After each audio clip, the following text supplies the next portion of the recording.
Bagaimana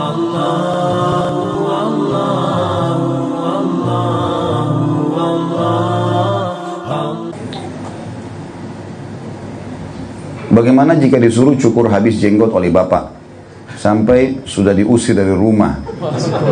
Saya mempertahankan jenggot. Tapi bulan Ramadan ini ibu meminta saya mengalah. Ibu ingin kami kumpul di rumah buka puasa bersama.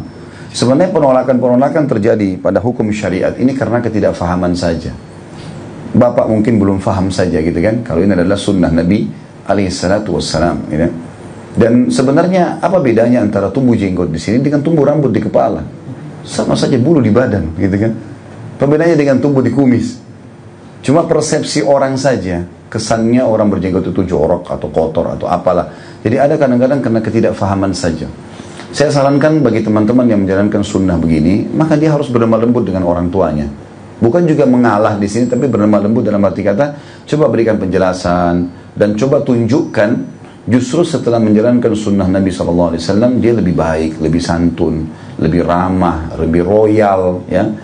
Sehingga terjadi perubahan-perubahan. Karena banyak orang tua menolak perubahan yang terjadi pada anaknya karena dia lihat setelah ikut pengajian ini kok mukanya tambah, ya. Dalam bahasa Arab dikatakan abus, ya.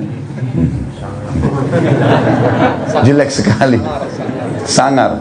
Pulang ke rumah, ibu ini haram, ini ayah haram, ini buang, ini syirik. Apa kamu ini belajar mengaji di mana? Tak usah ikut lagi. Pelan-pelan orang punya tradisi yang sudah sekian puluh tahun dibawa dari kecil, terus kita mau ubah dalam 5 menit, nggak mungkin. Dan ingat teman-teman, anak tetap status anak di mata orang tua walaupun sudah doktor, walaupun sudah profesor. Orang tua kita masih rekam, ini kamu anak saya. Paham ya? Subhanallah, saya pernah mengambil kalimat hikmah dari paman saya di Malaysia. Beliau pernah bilang, dan beliau subhanallah, karena mungkin faham poin itu, jadi beliau ngajak anak-anaknya jadi seperti sahabatnya, sehingga anaknya itu sangat nyaman dengan dia. Dan saya lihat juga ayah saya melakukan hal yang sama. Jadi saya merasa bukan merasa kayak ditekan oleh orang tua, enggak, tapi ayah saya sering ajak bermusyawarah, duduk, ngobrol. Jadi saya punya percaya diri untuk bisa berbicara.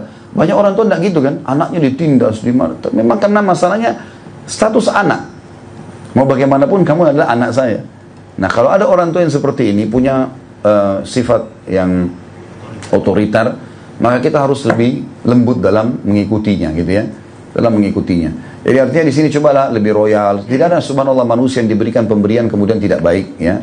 Kita memberikan sesuatu, cobalah muhasabah. Mungkin antum menerapkan sesuatu di rumah dalam perubahan setelah ta'lim ini yang membuat akhirnya mereka merasa jauh ya. Ya mungkin merasa ada perlakuan yang kurang ajar, tanda kutip maaf atau apalah ya. Mungkin dari kosakata, mungkin dari perilaku. Coba muhasabah. Perbaikin dari sisi itu insya Allah tidak akan ada masalah kok dengan masalah jenggot ini. Allahu alam. Tetap saran saya berbakti dengan orang tua. Datang sekarang Ramadan, minta maaf atas kesalahan gitu kan. Kemudian mulai tidak usah bahas lagi masalah itu. Dan tidak usah juga dipotong. Tetap tunjukkan yang terbaik. Coba mulai dengan yang terbaik. Sapa, tegur, penuhkan kebutuhan-kebutuhannya, penuhi. Insya Allah Allah akan lunakkan hatinya nanti.